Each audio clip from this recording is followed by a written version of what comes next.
Hello friend, मैं सनी आप सभी का स्वागत करता हूं आपके अपने चैनल इलेक्ट्रिकल सर्च एकेडमी के ऑनलाइन पोर्टल पे। वो आगे सीरीज चल रही है, उसमें आज हम लोग एक और कड़ी छोड़ते हैं जो बहुत छोटा सा टॉपिक है, मगर एग्जाम्पल बोलने एग्ज़ाम में उससे कॉन्सेप्ट या फिर न्यूमेरिकल पूछे जाते हैं, और एक उससे एक बहुत इंपॉर्टेंट फार्मूला पूछा जाता है जिससे रिलेशन पक्के पूछे जाते हैं। ठीक है, 1 से 2 सवाल पक्के रखे जाते हैं एग्जामों में। ठीक है, खासकर एलपी ये सब में तो अच्छे रखे जाते हैं। सही है, तो वो टॉपिक बहुत ज़्यादा इंपॉर्टेंट है। तो अब वो टॉपिक स्टार्ट करते हैं, मगर उससे पहले अगर सेशन पसंद आए आपको तो सेशन को लाइक, शेयर और सब्सक्राइब चैनल को जरूर कर देना। ठीक है, अगर देखें वो टॉपिक क्या है तो सर हमारी टॉपिक निकल कर आती है कि पूछा जाता है कि ये बताओ कि ओवर हेडलाइन में सैग क्या होता है। ओवर हेड लाइन में सैग, जिसको हिंदी में झोल भी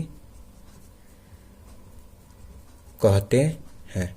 ठीक है, ओवरहेड लाइन में क्या कहते हैं? सैग कहते हैं, नहीं झोल कहते हैं। ठीक है, अब ओवरहेड लाइन में सैग क्या होता है तो पहले सैग का डेफिनेशन बहुत ज़्यादा पूछता है कि निम्न में से सैग की सही परिभाषा क्या है। ठीक है, तो सैग को देखें तो सैग क्या होता है। सैग तो ध्यान से देखना बाबू, क्योंकि इससे परिभाषा ही अधिकतर पूछ लेता है। तो होता क्या है हमारा कि किसी करीबी दो पोल के बीच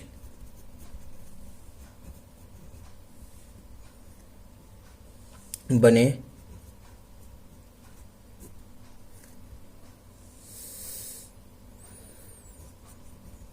चालक के आकार या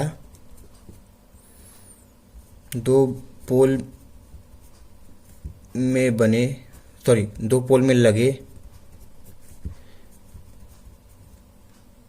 चालक के आकार को ही सैग कहते हैं। ठीक है, सैग कहते हैं इसे अन्य भाषा में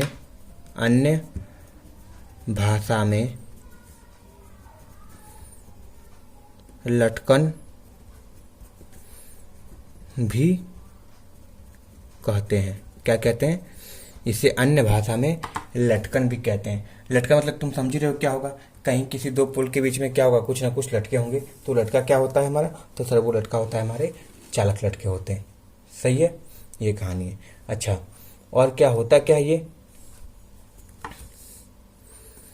सही है, तो लटकन के सबसे निचले बिंदु से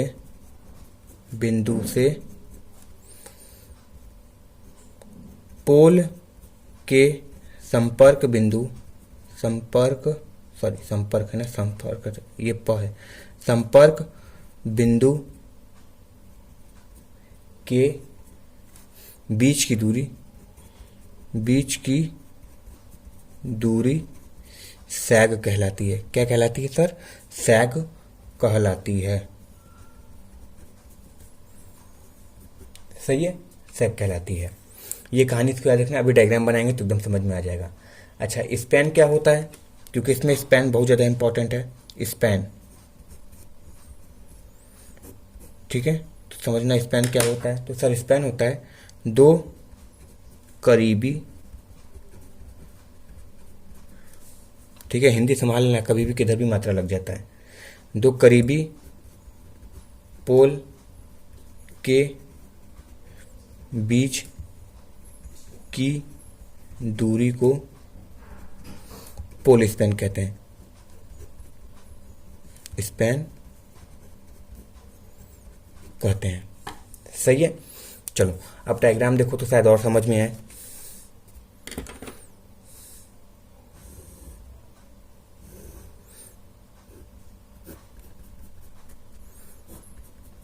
ये हमारे दो पोल हैं, सही है।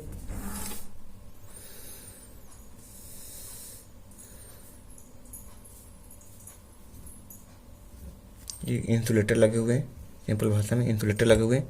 इंसुलेटर से हमारी क्या जाती है, ऐसे तार जाती है, ठीक है।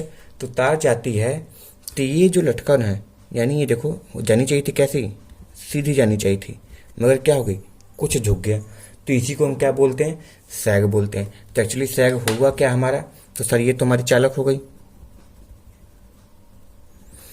ये पोल P2 हो गया और ये पोल P1 हो गया। इनकी बीच की दूरी क्या कहलाती है, सर पोल स्पैन कहलाती है, ठीक है। ये पोल स्पैन हो गया, सही है, ये हो गया पोल स्पैन हमारी।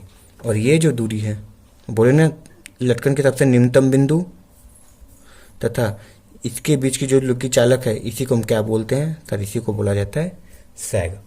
क्या बोलते हैं, सैग बोला जाता है, ठीक है। तो देखो अब सैग का समीकरण पूछेगा कि सैग समीकरण होता क्या है, तो याद रखना सैग का इक्वेशन आता है जो अधिकतर एग्जामों में पूछा जाता है और क्वेश्चन भी आते हैं इससे रिलेशन से, सैग इक्वेशंस। याद रखना सैग को इसे व्यक्त किससे करते हैं, तो इसे यश से व्यक्त करते हैं, ठीक है। और यश बराबर होता है WL²/8T। इस पे न्यूमेरिकल आता है, जो एग्ज़ाम दिया होगा उसको पता होगा कि सजी न्यूमेरिकल पूछे जाते हैं कि नहीं। जहाँ पे W क्या है, W हमारा है चालक का भार, क्योंकि उनको पता है चालक का भार जितना ज़्यादा होगा उतना ही ज़्यादा क्या होगा, इसमें लटकन आएगा, चालक का भार। ये दूसरा L क्या है, सर ये चालक की लंबाई है,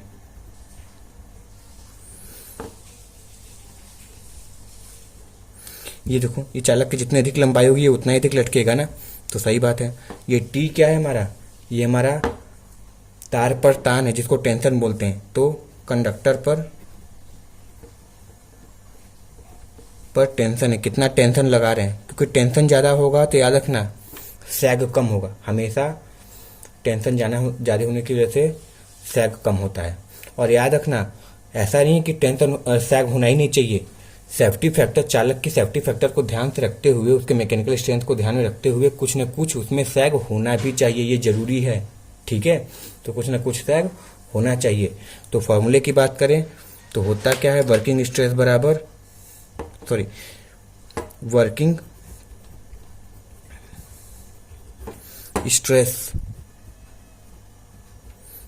फार्मूला होता है अल्टीमेट स्ट्रेंथ, मतलब कितना स्ट्रेंथ की आवश्यकता है, अल्टीमेट स्ट्रेंथ यानी कितनी मजबूती है, ठीक है। यानी देखो अगर चालक की स्ट्रेंथ ज़्यादा होगी तो तुम चाहोगे तो ज़्यादा उस पर स्ट्रेस दे दो, यानी भार दे दो, दबाव दे दो, कोई प्रॉब्लम नहीं है, वो झेल लेगा, ठीक है। बट ये क्या होता है, सर होता है हमारा सेफ्टी फैक्टर, ठीक है, सेफ्टी फैक्टर। इसको याद रखना, ऐसे रिलेशन पूछा जाता है कि क्या सर सैग होना चाहिए कुछ ना कुछ, हाँ तो थोड़ा बहुत सैग होना चाहिए उसके सेफ्टी फैक्टर को ध्यान में रखते हुए, सही है। एक लास्ट में वो तुमको ग्राफ बना देते हैं जो अधिकतर पूछे जाते हैं एग्जामों में, और एक क्वेश्चन भी इससे आते हैं। तो ग्राफ किस टाइप का है हमारा, तो सर ग्राफ ऐसा बनेगा,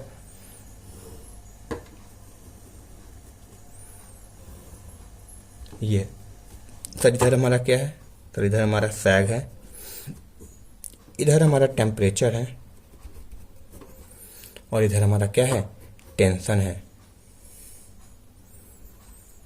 क्या है, टेंशन है, ठीक है। तो इसी ग्राफ की बात करें तो हमको पता है कि अच्छा देखो तुम ही बताओ, टेम्परेचर बढ़ता है तो सैग का मान क्या होता है, तो सैग का मान भी बढ़ता है, ठीक है। और टेम्परेचर बढ़ने से टेंशन का मान घटता है। तो ये देखो क्या बना हमारा, ये सर हमारा बढ़ा है टेंशन का मान, ठीक है, टेंशन का मान बढ़ा है, सही है। देख लो टेम्परेचर बढ़ेगा तो टेंशन घटेगा ना, यानी इस पे दबाव क्या होगा, कम लगेगा, ठीक है, क्योंकि सैग बढ़ता चला गया। और टेम्परेचर बढ़ने से सैग क्या होगा, तो सर टेम्परेचर बढ़ने से हमारा सैग बढ़ता चला जाएगा, तो सैग तो बढ़ना चाहिए, तो सैग बढ़ा दिए, ठीक है। देखो टेम्परेचर बढ़ा तो सैग बढ़ा, कोई दिक्कत नहीं है, सही है, ये कहानी है।